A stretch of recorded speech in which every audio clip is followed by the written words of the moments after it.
How's it going, everybody? I'm Kevin. I'm here at Consensus, and I'm here with Zac McKenna. He's a good friend of mine, but he's also working for Brinks, has a new role, so congratulations. He's in charge of the digital asset group for North America. And he's also a principal at Emerging Assets Group, which may be confusing to you, but basically I'm going to pick his brain about commodities on the blockchain today. That's what Zac is deep into, and that's where we're going to get some alpha from. So welcome, Zac. Thank you for having me, Kevin. I'm very excited for this. Been a long-time fan of your channel, so it's a joy to be on it. That's great to hear. All right, so let's just dive right in. I want to get an overview picture from you about commodities and crypto, the intersection, commodities on the blockchain. Can you tell us what that's about, state of the niche, to just explain it to us? Yeah, for sure. I mean, for me, I've always viewed blockchain as the future of so many things. But primarily what it is it creates a more efficient market and a more liquid market that people can tap into very easily. Commodities itself is something that benefits substantially from that. And the current state is what essentially you look at something like gold, oil, any of that's currently traded, because of the costs that come behind it and the way it operates in the futures market, it's not as efficient as it should be. Liquidity is not where it is, and frankly, it can go bust very, very soon and very, very quick if prices rise way too fast, or if too many people trading on derivatives seek redemption of it. What blockchain enables is a more substantially tracked liquidity in a more efficient market. It also, for me, this goes into a little bit of things further, but it really makes the whole process a lot easier. When it comes to commodities, there's a lot of little rules and nuances that not a lot of people know about. It's very interesting. I had a conversation with someone about uranium, wanting to essentially move uranium as a product to be able to sell it. Well, what comes with uranium, outside of just governmental regulations, what comes with enriched uranium and information along that, is that it's also very important where it comes from, regarding things like embargoes or countries like that, depending on it. So there's obviously, in this current time, there's certain Eastern European countries uranium can't come from, any of that. So the question was, how do we make sure of that? How do we track where it's going from? And the answer is simple. It's in the blockchain. You can easily put an FTC tag on it and track it whenever it logs in, whenever it enters a vault, or any of that nature. But that's just one application of how it makes the market more efficient and more liquid. Yeah, that makes sense. And what's the state of this market? Is this a relatively new niche, or are there already a lot of different commodities that you and I and people like us watching can access today? Yeah, so I would say I would put it in the very early beginning stages of what it can be. Right now, you can trade things like gold, some other metals that are physically backed.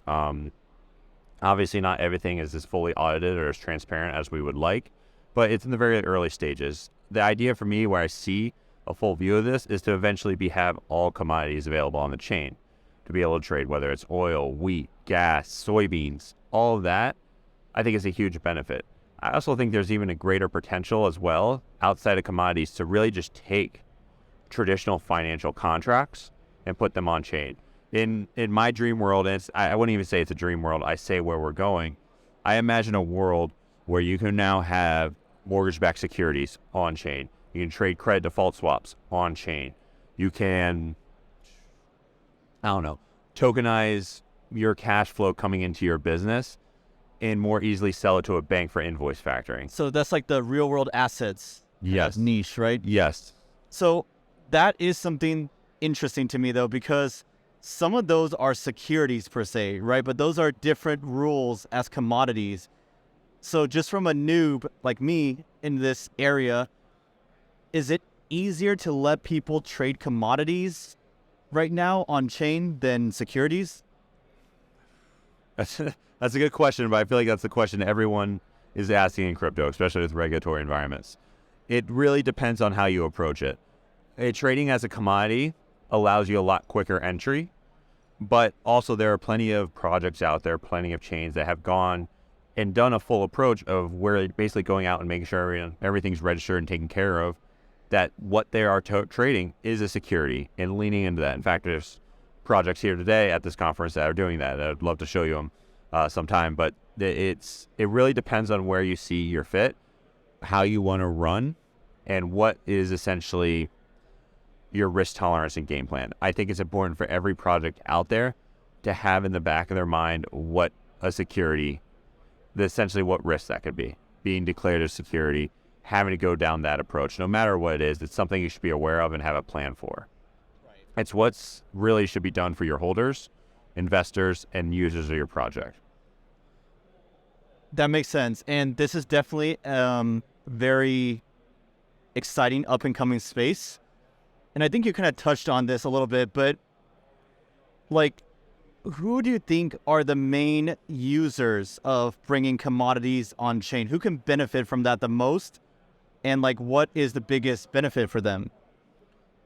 Would it just be retail investors who currently buy Bitcoin also hold some commodities tokens, or what? I think that's the benefit. There's definitely a benefit there, but at the end of the day, I know this isn't the best answer, especially for people in crypto, but the people who benefit the most from it, and there could be a trickle-down effect to retail, but it's the institutions.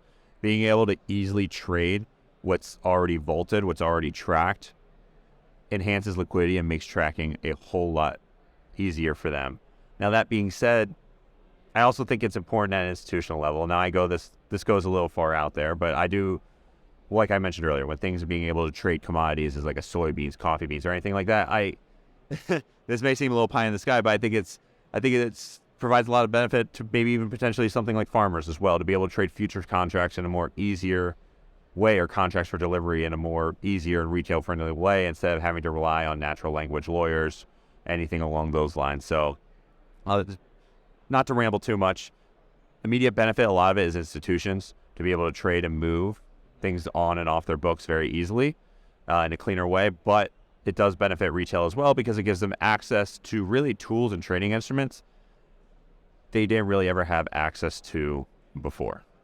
So another thing I'm curious about, and I know this is going back to the regulation thing I mentioned earlier, but is it pretty much like, is there more of a green light right now for these commodities plus blockchain projects to just bring them on chain and start going? Or is it also the state of uncertainty that we see for like regular crypto altcoins? Yeah, I would say it's pretty safe to say that when it comes to taking just pure commodities on chain in a physically backed way and fully redeemable, that's the very important part. Yeah. Is that making it a true commodity? It's a lot easier. Well, it's not say easier because there's obviously logistics things that go into it, different things in terms of regulatory environment on a whole different aspect. To answer your question, it's easier to do that because it's already established and clear. Not fully, but more so than launching an altcoin for a project that's powering your network, your roll up, anything like that, and making sure that at some point doesn't get declared a security. Got it. That's interesting to see. So before you joined Brinks, you worked on the project in this space, bringing gold and potentially other commodities on the blockchain. Can you share with us a little bit about what you did there and what they're working on? Yeah. I mean, to kind of kick it off, I would start with, say, essentially my whole philosophy and thesis for the space. It goes back to my time in doing venture investments and all of that. What I really believe in investing in and bringing forward is strong cash flow generating businesses and strong proven industries that make themselves more efficient with blockchain. That's what the value of blockchain is to me. It revolutionizes things by taking traditional things and making them more efficient or enhancing them. So this is what goes into Emerging Assets Group as a principal there with two other people as my partners on it. And it operates essentially as a portfolio company, holding company of various other instruments in the blockchain space that focus on bringing real world assets on chain. So like which ones? Yeah. So I'll start out. It really started out small. It started out with the token GLDN. And really what that started was, it was a proof of concept to really measure how liquid the market could be and how much an interest there was in commodities itself. It was a very simple token that was going to serve as the gateway to a whole ecosystem that built out into further commodities while also rewarding holders via tax, just basically reflections in Pax Gold, which is physically backed token for gold. And so what was very interesting about that is that proof of concept expanded substantially, and to the point where it got noticed by the government of Greenland. And so we were able to now, because of that, to prove a concept, we were able to work with the government of Greenland and currently work with them to essentially help them and be the sole providers for the specific regions we have a signed contract for of exporting water. And so with the focus of that is to really bring water on chain, which is a very interesting topic, a very interesting task to do, because he goes out to anyone who's a huge Michael Burry fan or a Michael Burry fanatic. Yeah. People know how valuable water is. Anyone in the Middle East who's watching this knows how valuable water is. People in the U.S. know how valuable water is. Like Flint, Arizona, anything coastal knows how valuable it is. But there's also there's no market for it right now. There isn't. Like, actually, when I was in that Michael Burry rabbit hole and thinking about how to invest in water, there's not a lot of good ways, right? Yeah. So for your case, would that be like kind of like physically backed gold, but physically backed water in a way? Is that how it works? Yeah. So that's what's kind of really being explored with it. Right now, what we're going to do is mainly focus on the business and generating revenue. We already have some very substantial buyers lined up for the water. But that's a very interesting point what you said. That's the idea we want to explore. Being able to do that would be ideal. But at the same time, there's a risk that comes with that, more in a moral sense. Because at the end of the day, the question comes up, is it right to profit off of water based off someone who is desperately in need? That's a great point, because with gold, like, we just hoard it, right? But with water, like, people want to use it. Yeah. So you don't really hold water in that sense, per se. Yeah. I mean, we do in little ways like water towers and all that stuff, but nobody needs gold to live. People need water to live. So there will be a point where water is extremely, extremely in need. So you have to ask yourself in that moment, in that question, what do you align with and what do you believe? Are you the person who's going to charge $1,000 for a bottle of water when no one else has water? Or are you going to still make it available to people? When you go to a level where it's one-to-one backed, which is what we're exploring, we would obviously love to be able to do. It does create that dilemma, because now you make water, the commodity itself, a profit instrument for speculation, which is good and bad. It's something you got to really evaluate, and there's never been really too much of a clear roadmap for it. But what we really want to do with it, it's one of the portfolios in emerging assets groups, is, like you mentioned, give people a way to get exposure to water in a new, unique way that's more liquid. Interesting. Pun So intended. besides gold, water, what other common commodities are you thinking about or might explore there? Yeah. So the first thing, gold, water, idea with the emerging assets groups, we want to hit every commodity, go as far as we can. The other thing we have really in chamber right now, it's a commodity in essence, but it goes back to the ethos of just strong cash flow industries, one-to-one back, making it more efficient. So we also have another line of it. It's called Block 47. From Mind Your Biz, he works for us. He's actually our director of technology, so he's helped very much with this. Where through, once again, I'll try not to ramble too much, but we are taking high-end watches, diamonds, jewelry, and making them available for purchase, either in fiat or cryptocurrency, and having them backed, fully backed. It's one-to-one, not fractionalized, but having it live on-chain and have the verification and authenticity live on-chain as well. So for Rolexes or watches like that, your box, your papers, all of that will be embedded on-chain into essentially the digital receipt of what you bought. If you want to buy a diamond, a ring, any of that type of stuff, you'll have the GIA reports, all of that embedded and tracked through it. So that would be an NFT, right? Whereas your gold and water may be more fungible. Correct. Yeah. So it'll be interesting. That's the important thing too, as well as what we want to explore with this is, we're not with Block 47. The interest is not in fractionalizing these high value assets or anything like that. That it's about making it more efficient. and making authenticity more trackable, especially in a market that can be very quickly and easily forged. So I'm just thinking from my own perspective. I hold Bitcoin, Ether, altcoins, maybe NFTs in my crypto wallet. But if I want to diversify, we always talk about diversification, right?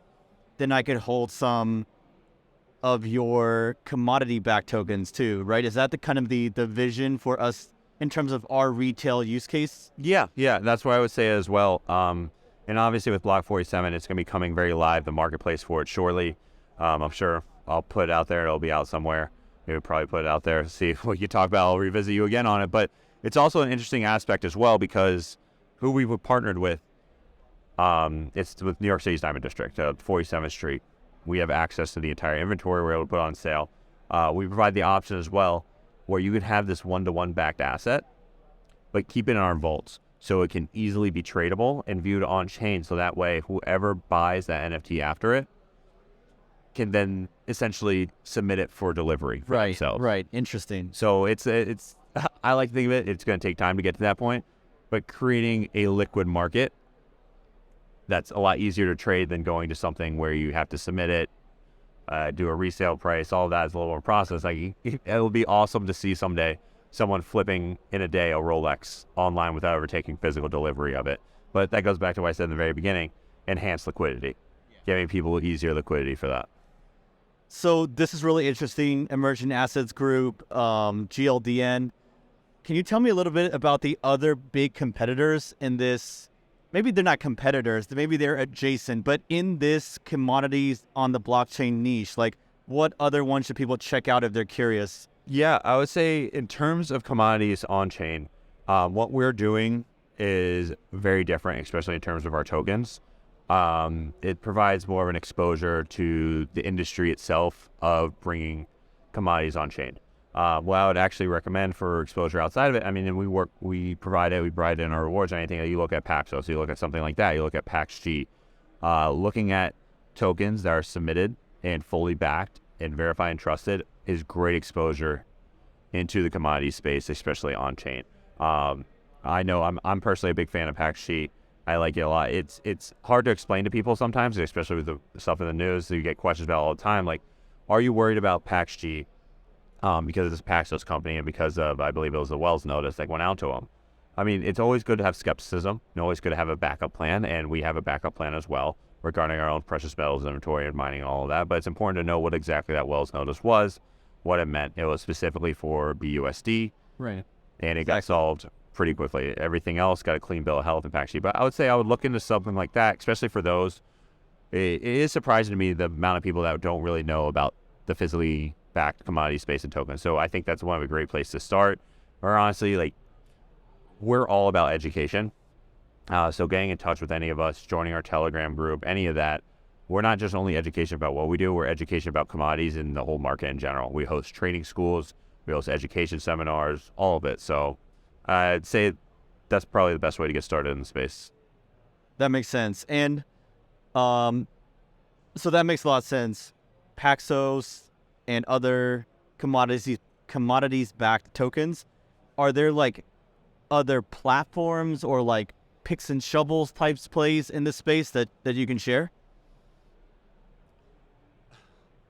I would say this, but we've had many conversations about this. From my own personal opinion, in the cryptocurrency space, I believe a lot of it is not really real. It's a lot of vaporware. So for me, I don't really feel comfortable saying what other ones at this time, commodities back, I would say are good places to start in. I feel comfortable in saying Paxos. Granted, I could be wrong. Something always happens, but I feel very comfortable in saying it. But for anything else in the space right now, that's not a knock against them. That's not anything like that. I just haven't done the due diligence enough to really make sure I trust it to that level. Yeah, that's fair, especially after FTX threw all of us in for a loop. It's good to have exactly skepticism. It's better to not speak on something you don't know about, or you don't have the most information about, than to put something wrong out there and to potentially just give someone the wrong impression lead someone down a wrong rabbit hole or anything along those lines. Makes sense. And okay, so let's look into the future right now for this niche. What are the biggest hurdles as a niche that need to be overcome for this to really take off? I think it goes without saying regulation, but really what it comes down to is institutional buy-in. That's actually one of the reasons I started at Brinks. I've been in the space for a while, done a lot of building, done a lot of investing, and I realized at a certain point that in order to take things to the next level, I had to go the traditional route, then bring them to this. And that's why I really am hoping to do it. This is I think it's next week officially. If they want to, hopefully I get that right. But next week, Brinks is going to be 164 years old. So this is an extremely old company. Literally the phrase riding shotgun, I'm pretty sure comes from Brinks in terms of when they were transporting all of the metals and cash back in the day. So this is a very old traditional company, Texas-based. Getting companies like that to see the value in digital assets, to participate in it, and to get involved with it, moves the space further, because with them comes more mass adoption from big banks, the central banks. Now, obviously, central banks, we know with central bank digital currencies, all that stuff coming, but also in other ways as well. You see the major players start to come in, even more so, or even, I would say, in a more heavy manner, they'll come in. So that's where I see it going. That makes sense. That's awesome. Institutions are definitely important. But on the retail side, that's like us. Do you see in like 5 to 10 years, do you think you'll have millions of people around the world holding a bunch of different commodities-backed tokens? What are your thoughts on that? I hope so. But I also know what it takes to get to that point. I think there's going to be a lot of people, and I think a lot of people are seeing the value in it. I think as these banks continue to fall, the narrative and value add of what blockchain is, and the fact that it was born out of the '08 financial crisis to literally serve this purpose, is starting to become real for a lot of people. And so I hope that brings about more people to be less skeptical on the space and the potential value add it can have. So to answer the question, I know, so yes or no, it's no. Perfect thumbnail title. Yes, hundreds of millions of people are doing commodities-backed tokens in 3 to 4 years, but I hope so. And I think there is a strong use case for that to be the case. Awesome. Thank you so much, Zac. That is all the questions I had, but do you have any final thoughts to wrap up? No, I think that's about it. I really appreciate you taking the time to talk to me on this, Kevin. And so excited for this and excited to keep watching your channel. All right. I'm going to leave Zac's links to follow him down below in case any of y'all are curious. Thank you.